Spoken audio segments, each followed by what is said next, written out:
थोड़ी ही देर में निम्मी उसके पास आकर बोली, बाई जी, कोई कुणाल आए हैं। कुणाल? वह हतप्रभ रह गई।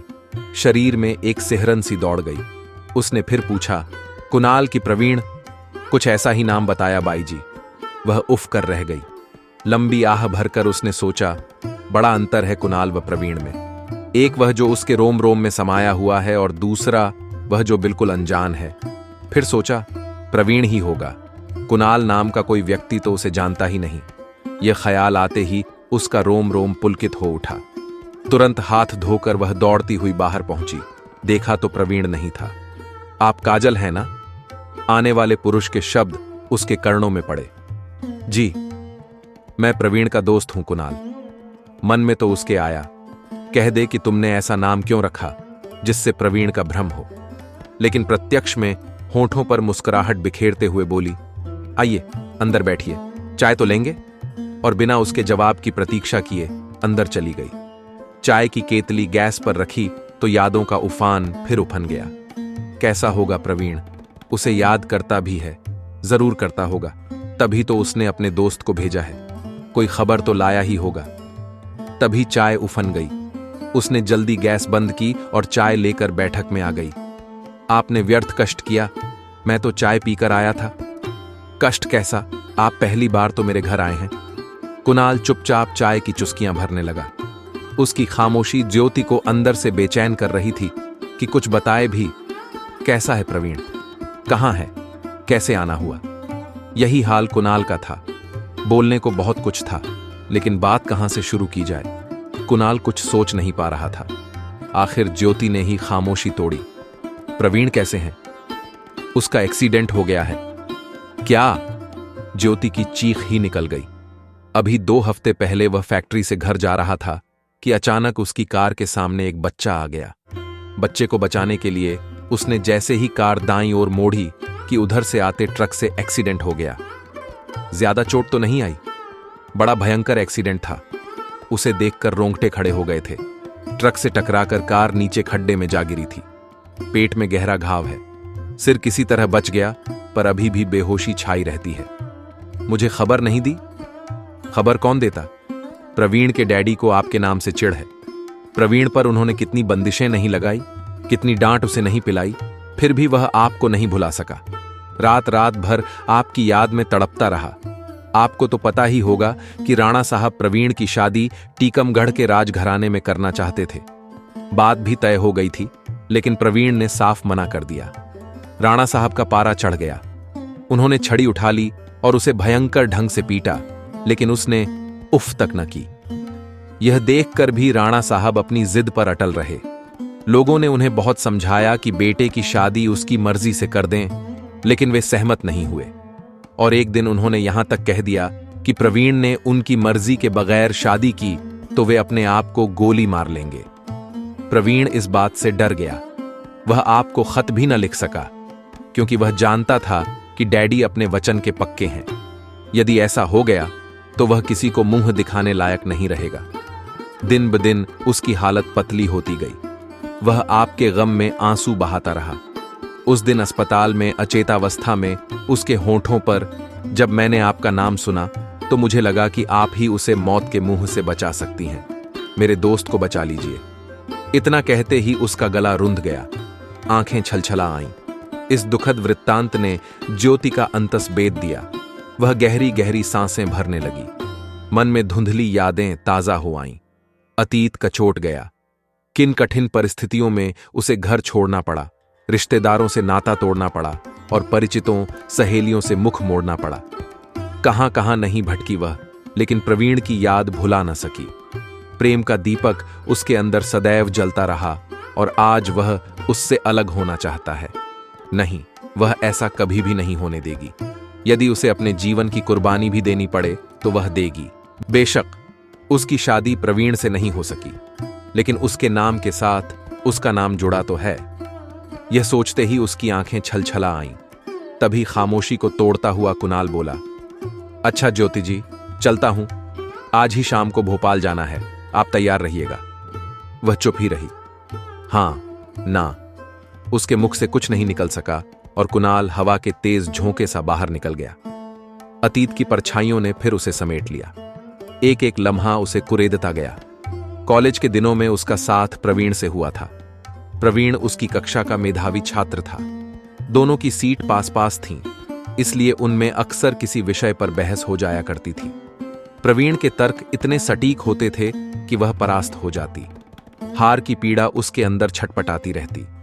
वह पूरी कोशिश कर मंजे तर्क उसके सामने रखती, लेकिन वह उतनी ही कुशलता से उसके तर्क काट देता। तर्क वितर्क का यह सिलसिला प्रेम में परिणत हो गया। दोनों घंटों बातों में मशगूल रहते और अपने प्रेम के इंद्रधनुषी पुल बनाते। कॉलेज के कैंपस से लेकर चौक चौराहों तक यह प्रेम जोड़ी चर्चित हो गई। ज्योति के पिता माघपाल उपाध्याय धार्मिक विचारों के थे। वे अध्यापक थे। उनके एक ही संतान थी ज्योति, और उसे वह उच्च से उच्च शिक्षा दिलाना चाहते थे, लेकिन बेटी के जमाने के साथ बदलते रंगों ने उन्हें तोड़ कर रख दिया। उन्होंने ज्योति को समझाते हुए कहा, बेटी, अपनी सीमा में रहो, जैसे इस परिवार की लड़कियां रही हैं। तुम्हारा इस तरह राणा के लड़के के साथ घूमना मुझे बिल्कुल पसंद नहीं। पिताजी, मैं उससे शादी करना चाहती हूं, ज्योति ने जवाब दिया। चुप नादान, तेरा रिश्ता उससे कैसे हो सकता है? वह क्षत्रिय है, हम ब्राह्मण हैं। लेकिन पिताजी, वह मुझसे शादी करने को तैयार है। उसके मानने से क्या होगा, जब तक कि उसके परिवार वाले न माने। वह बहुत बड़े आदमी हैं बेटी, उन्हें यह रिश्ता कभी मंजूर नहीं होगा। तब हम कोर्ट में शादी कर लेंगे। चुप बेशर्म, वह गुस्से से आग बबूला हो गए। जा, चली जा मेरी आंखों के सामने से, वरना। यही हाल प्रवीण का था। जब उसके डैडी महेंद्र सिंह को इस बात का पता चला तो वे क्रोध से पागल हो गए।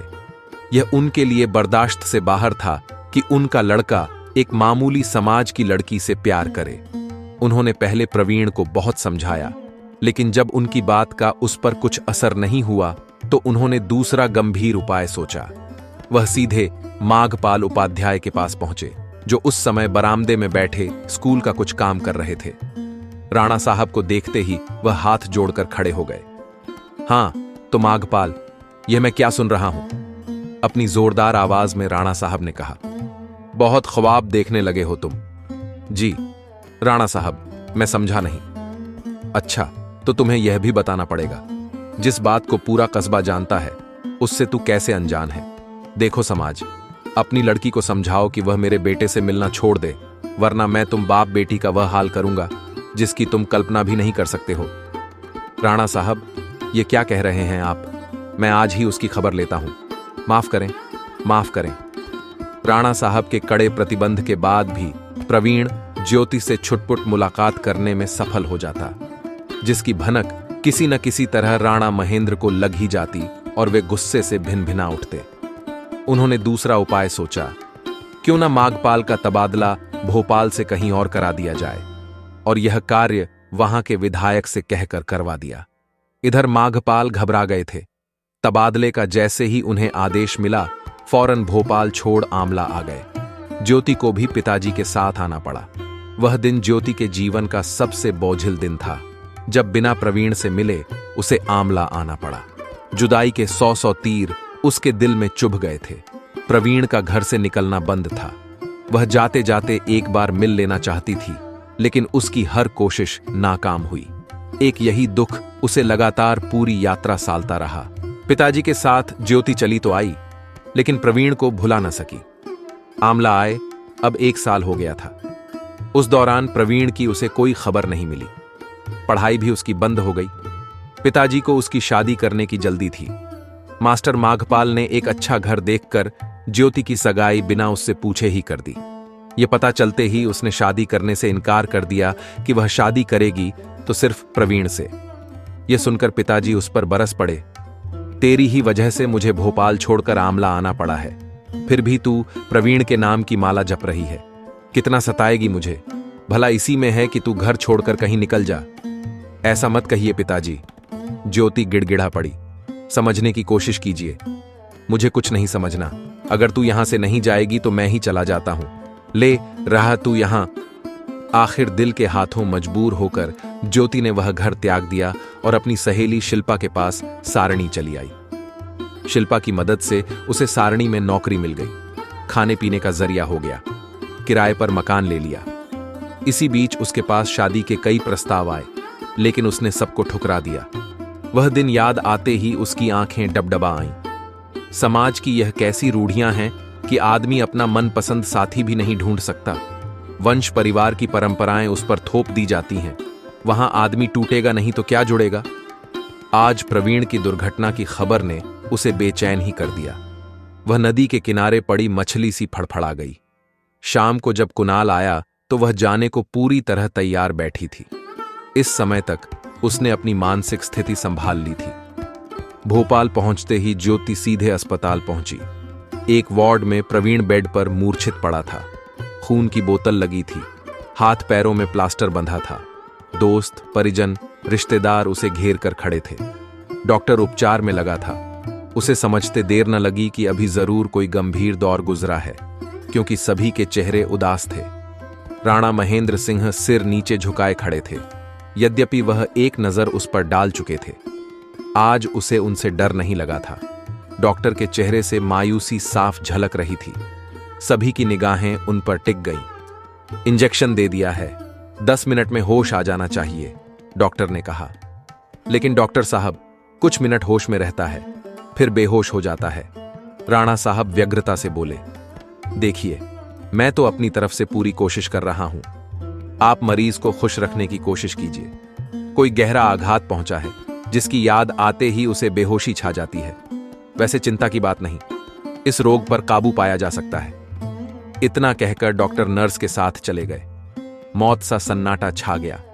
किसी को कुछ सूझ नहीं रहा था। तभी कुणाल ज्योति की ओर देखकर बोला, आप कोशिश कीजिए, शायद होश आए। 1 हफ्ते से यह इसी तरह पड़ा है। होश में आने पर भी किसी से एक शब्द नहीं बोलता। यह सुनते ही ज्योति निडर होकर अंदर गई और प्रवीण के पास पहुंचकर बोली, प्रवीण, अब मैं कहीं नहीं जाऊंगी, यहीं रहूंगी तुम्हारे पास। लेकिन तुमने तो कोई दूसरा घर बसा लिया, शादी कर ली। प्रवीण, क्या कहते हो? किसने कहा तुमसे यह मुझ पर विश्वास नहीं? विश्वास तो था, लेकिन कैसी बात करते हो? मैं तुम्हें कैसे समझाऊं? तुम्हारे नाम के अलावा कोई दूसरा नाम मेरे होंठों पर कभी नहीं आया। मेरी आंखों में आंखें डालकर देखो, सच क्या है तुम्हें पता चल जाएगा। इतना कहकर ज्योति फूट फूट कर रो पड़ी। प्रवीण कुछ क्षण उसे देखता रहा, फिर आह कर उठा। उसे लगा जैसे उसके अंदर हजारों शूल एक साथ चुभ गए हों। ज्योति, वह गहरी निश्वास भरता हुआ बोला, धोखा, विश्वासघात हुआ मेरे साथ। क्या समझ बैठा मैं तुम्हें? सोच भी नहीं सकता। तुम्हारे पिताजी ने यह झूठ मुझसे क्यों बोला? कुछ क्षण अंदर ही अंदर वह सुलगती रही, फिर सोचा, इससे तो काम नहीं चलेगा। उसे अगर प्रवीण को पाना है तो डटकर आगे आना होगा। इस विचार के आते ही वह दृढ़ता से बोली, अब मैं यहां से कहीं नहीं जाऊंगी प्रवीण, तुम्हारे पास रहूंगी।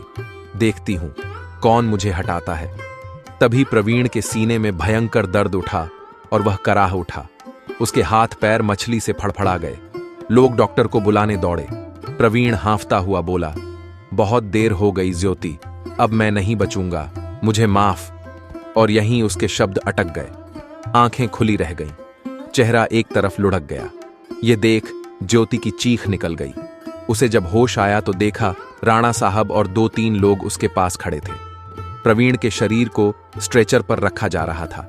वह तेजी से स्ट्रेचर की तरफ लपक कर बोली, इन्हें मत ले जाओ, मैं भी इनके साथ जाऊंगी।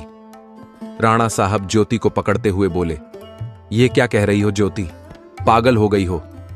वह शेरनी सी दहाड़ उठी, पागल तो आप हैं, इन्हें पागल बनाकर मार दिया, अब मुझे पागल बना रहे हैं। मुझे आपकी कृपा की जरूरत नहीं राणा महेंद्र सिंह। आपने भले ही मुझे अपने घर की बहू नहीं बनने दिया, लेकिन विधवा बनने से आप मुझे नहीं रोक सकते। वह और जोर से सिसक पड़ी।